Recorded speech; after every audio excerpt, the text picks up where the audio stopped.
Televisión Española ofrece gratuitamente un servicio de teletexto que se llama Telecinco. Esta es la página índice con los contenidos de la emisión. Telecinco les ofrece información nacional e internacional, noticias de economía y trabajo, todo sobre el deporte. Con un mando a distancia, ordena al decodificador que pase del programa normal a Telecinco. Tienen además información del tiempo que hace en toda España, también los números premiados de todas las loterías. Un periódico electrónico que se transmite usando la señal de televisión. Para mayor información, llame al teléfono de Madrid 409-0045, extensiones 2304 y 2373. Telecinco. Diariamente lo puede recibir en su hogar de 5 a 10 de la noche.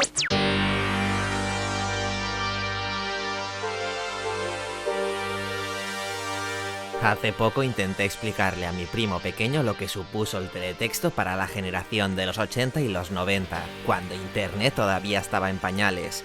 Los más jóvenes quizá no son conscientes de lo que significó este modesto pero profundo avance tecnológico. Fue una especie de Internet antes de Internet. Yo solo sé que se ponía en la tele, o sea, tenías que poner como una opción, algo así, un comando, algo raro, y se activaba. O sea, yo me acuerdo que mi padre ponía esto para la lotería o no sé qué cosa. Mi abuelo lo ponía para ver los resultados. Mi abuelo, Mi abuelo. Este servicio convertía una televisión convencional en una especie de ordenador con múltiples funciones. Podíamos pasar horas repasando la programación de la tele, las noticias de última hora, las efemérides, los resultados de la NBA, la previsión meteorológica y, en el caso de estar muy aburridos, el horóscopo. ¿Recuerdas esa sensación de mirar el marcador hasta que llegaba a la página deseada? Hoy en día nos mosqueamos si un vídeo tarda más de 2 segundos en cargar, pero cuando hacíamos uso del teletexto había que teclear la página que uno quería consultar y entonces el contador de la esquina superior derecha iba pasando números hasta llegar a la solicitada, lo cual no era precisamente instantáneo. Había momentos que ponían aún más a prueba nuestra capacidad de soportar el sufrimiento, como cuando el contador saltaba a nuestra página y daba toda la vuelta antes de llegar a la nuestra. El teletexto también fue un foro similar al de los antiguos griegos. La gente aprovechaba para vender coches usados y ofrecer toda clase de servicios. Y todo eso sin la limitación de los 140 caracteres de Twitter. La información del teletexto se transmitía, o bueno, se transmite mezclada con la señal televisiva, incluso se puede almacenar en grabaciones. De hecho, si tienes un VHS antiguo o cintas grabadas de la tele, puede que te deje consultar el teletexto de ese día. No se trata, por lo tanto, de un sistema interactivo, ya que no hay ningún tipo de retorno, simplemente puedes elegir qué información ver. A pesar de tener colores, tipografías y espacio muy limitado, o precisamente por eso, el teletexto siempre ha tratado de exprimir las posibilidades gráficas del sistema, con portadas creativas para los principales hitos.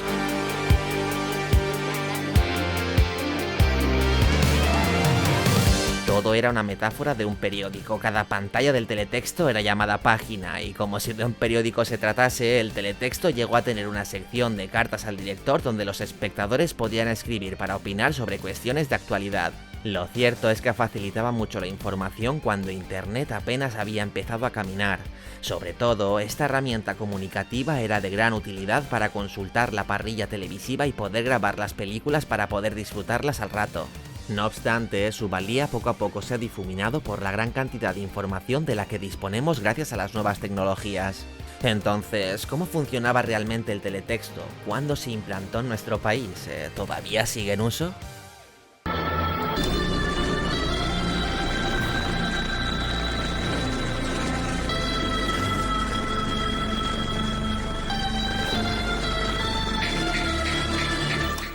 En este vídeo os explicamos lo que es esto, porque esto es el teletexto.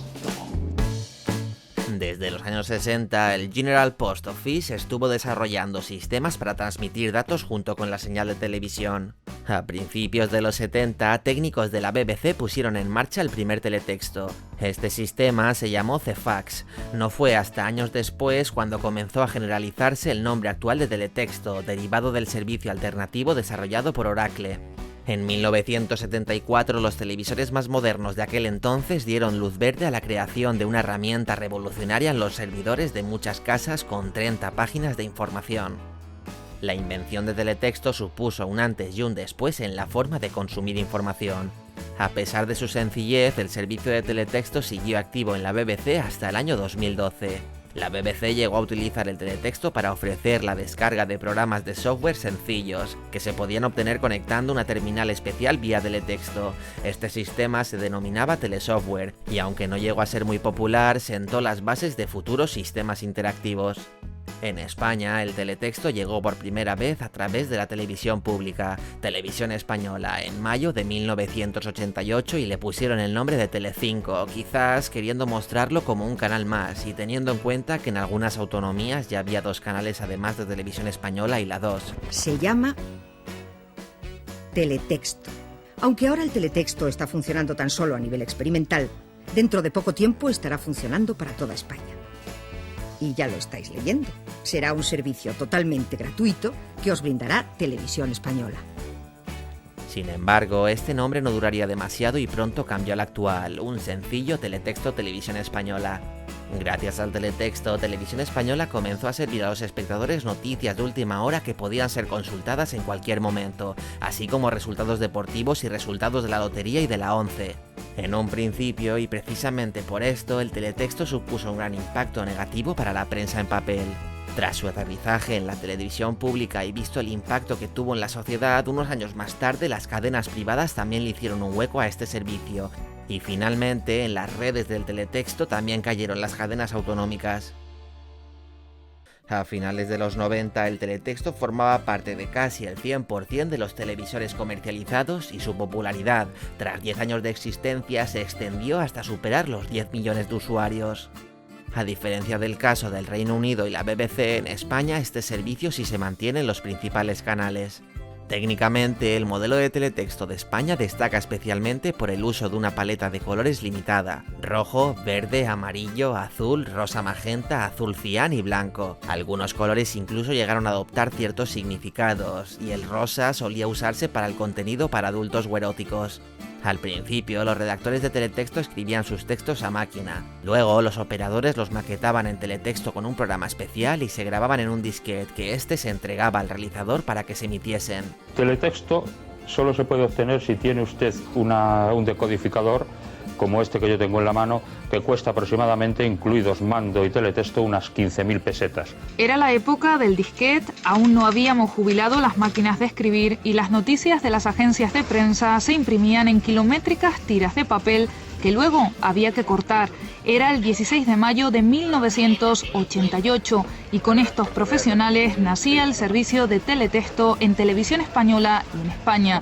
Se abría la puerta a la información continua e inmediata. Lo llamaron Telecinco. Ellos hoy trabajan en el telediario, pero empezaron su carrera como periodistas en el teletexto. Al igual que sucedió con la TDT, quienes querían poder consultar el teletexto en los 80 debían adaptar su viejo televisor con un sintonizador especial. Otra opción era comprarse un vídeo que lo portase, aunque poco a poco comenzaron a venderse las primeras televisiones con teletexto incorporado.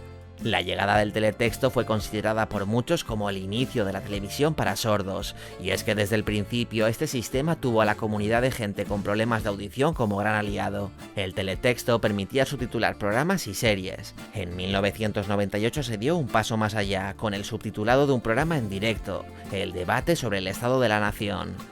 Además, el teletexto de Televisión Española tiene una sección especialmente dedicada a este colectivo: la Gaceta para personas sordas, con noticias, ofertas de empleo, formación, etc. También existían una serie de páginas ocultas como la 417 que se utilizaba en el ente público para saber las horas exactas en las que se producían las desconexiones. Pero, ¿cómo funcionaba realmente el teletexto? Muy bien, vayamos por partes. A pesar de sus limitaciones técnicas, el teletexto presenta un funcionamiento similar al de la World Wide Web. Al igual que había que esperar un tiempo hasta que una página web se cargase, el teletexto hace uso de la señal de televisión analógica para enviar por el espectro una señal de texto adicional. El sistema, como os decía, fue desarrollado por ingenieros de la BBC 2 años antes de su implantación, y se aprovecha del excedente de capacidad de las emisiones televisivas, que por aquel entonces era de 625 líneas. Cefax, al igual que su equivalente desarrollado por Oracle, más tarde rebautizado como Teletext, se beneficiaba del hecho de que, debido al hardware de los televisores de rayo catódico, era necesario establecer una pausa de unos milisegundos entre cada fotograma de la imagen. El teletexto se muestra por defecto por encima de la emisión de la televisión, originalmente con texto sobre fondo negro, pero también puede desplegarse solamente el texto con la imagen del canal de fondo. Existen diferentes niveles de teletexto para la transmisión de información, un total de 5 que han ido abriendo posibilidades más amplias según ha ido evolucionando la tecnología. El teletexto logró alcanzar una gran popularidad, con 22 millones de usuarios semanales solo en la BBC, según la cadena, y el motivo de la desaparición de este servicio en los televisores británicos es simple. El teletexto y sus diferentes variantes han ido quedando obsoletas con el paso del tiempo. En estos casi 50 años, con la aparición de Internet y con el avance de las nuevas tecnologías, los servicios y contenidos que ofrece el teletexto son mucho más accesibles desde otras fuentes de información, que están, por ejemplo, a golpe de clic. Aunque pueda parecer cosa del pasado, en España, por ejemplo, todavía sigue activo este servicio en nuestros televisores, y los diferentes canales actualizan la información disponible de forma diaria. Un estudio publicado sobre la incidencia y consumo del teletexto en nuestro país mostraba que en 2020, del 100% de los hogares españoles, un 99,3% de ellos tienen el teletexto en sus televisores. Pero es que aquí no queda la cosa, 2,5 millones de españoles consultaban a diario este servicio, lo que reflejaba una buena acogida que, a pesar del paso de los años, continúa teniendo este servicio en nuestro país. Las cifras compartidas por el mencionado estudio pueden resultar sorprendentes en una era en la que las redes sociales ocupan todo el protagonismo informativo y, en consecuencia, se han establecido como la principal fuente de información. Sin embargo, el teletexto sigue siendo un muy buen escaparate para anunciantes y empresas que confían en el poder de este servicio para llegar a la gente. Las consultas sobre los premios de la lotería, los resultados de partidos de fútbol y otros eventos deportivos, el tarot o conocer la parrilla televisiva que tiene cada día las cadenas son los contenidos más buscados en España a través de esta herramienta. Como dato curioso, en octubre de 2020 las autoridades penitenciarias detectaron que los presos de la cárcel de Alhama, en Pontevedra, se comunicaban con el exterior a través del servicio de teletexto, al que accedían en las televisiones del centro. Los internos recibían mensajes a través de páginas abiertas de citas, contactos o anuncios del teletexto. Lo hacían a horas concretas y con seudónimos para no ser detectados. La delincuencia nunca descansa, siempre encuentra nuevos métodos para hacer el mal, incluso dentro de la cárcel, incluso a través de medios que nadie más usa, como por ejemplo el teletexto. Sí, amigos, el teletexto sigue teniendo tirón, lo que pasa es que solo lo peta en la cárcel, como el tabaco negro. En concreto, en la prisión de Alhama, en Pontevedra, donde han capado todas las televisiones porque han descubierto que los presos hacían sus trapicheos mandando mensajes al exterior a través de las páginas de contactos y anuncios de compra-venta del teletexto. Y vosotros pensando que solo servía para ver resultados de la regional preferente. Inocentes. En multitud de ocasiones se ha hablado del teletexto como el Internet de los 80 y los 90. Ahora bien, a medida que Internet ha conseguido llegar a más usuarios, el teletexto ha perdido fieles. Y es que las posibilidades de acceso a Internet sin duda son mucho más amplias que las que permite la transmisión de información a través del teletexto. La amplia temática de contenidos y usos comerciales son algunos de los ejemplos de aplicaciones del teletexto, una tecnología poco recordada pero que tras más de 45 años de historia en todo el mundo supuso todo un antecedente que nos ayudó a prepararnos para el mundo de las redes sociales. No se sabe cuánto tiempo más aguantará entre nosotros el teletexto, pero sin duda ha cumplido con su función a la perfección. Muchas gracias.